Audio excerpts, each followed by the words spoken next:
Ciao ragazzi! ഇന്നത്തെ വീഡിയോയിൽ നമ്മൾ നോക്കുന്നത് ട്രോളി സ്പൂക്കി ഐസ് ആണ്. ഇത് കാണുമ്പോൾ തന്നെ ഒരു ഫണ്ണിയും അതേസമയം ക്രീപ്പി ആയിട്ടുള്ളൊരു ഫീൽ വരും. കാരണം ഇത് കണ്ണിൻ്റെ ഷേപ്പിലാണ് ഉണ്ടാക്കിയിരിക്കുന്നത്. ഇതൊരു ഗമ്മി ക്യാൻഡിയാണ്. പക്ഷേ ഇതിൻ്റെ ഉള്ളിൽ ഒരു ചെറിയ ലിക്വിഡ് ഉണ്ട്. ആദ്യം നമ്മൾ കഴിക്കുമ്പോൾ ഒരു ഭയങ്കര സ്വീറ്റ് ആയിട്ടൊരു ടേസ്റ്റ് ആയിരിക്കും. പിന്നെ അതൊരു സോർ ടേസ്റ്റായിട്ട് മാറും. ഇതിൻ്റെ ടെക്സ്ചറൊക്കെ ഭയങ്കര സോഫ്റ്റാണ്. ച്യൂ ചെയ്യാനൊക്കെ ഭയങ്കര ഈസിയാണ്. ഉള്ളിലെ ഈ ലിക്വിഡ് കാരണം എന്താ പറയുക, ഇതിന് ഭയങ്കര ഒരു ജ്യൂസി ആയിട്ടുള്ളൊരു ഫീല് കിട്ടും.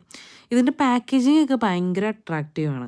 അതുകൊണ്ടാണല്ലോ ഞാനെടുത്ത് ഒന്ന് ട്രൈ ചെയ്യാമെന്ന് വിചാരിച്ചത്. ആക്ച്വലി ഈ ഗമ്മി ക്യാൻഡീസ് ഇഷ്ടമുള്ളവർക്കൊക്കെ ഇത് ഡെഫിനറ്റ്ലി ട്രൈ ചെയ്യാം. ഇതിനൊരു റേറ്റിംഗ് കൊടുക്കേണ്ടി വന്നു കഴിഞ്ഞാൽ നമുക്കൊരു 10ൽ 3 കൊടുക്കാം. കാരണം എനിക്കങ്ങനെ ഞാനൊരു ഗമ്മി ക്യാൻഡീസിൻ്റെ ഫാനല്ല. അതുകൊണ്ട് ഒരു 10ൽ 3 കൊടുക്കാം. അപ്പോൾ അടുത്ത വീഡിയോയിൽ കാണുന്നവരെ എല്ലാവർക്കും ചാവോ ചാവോ.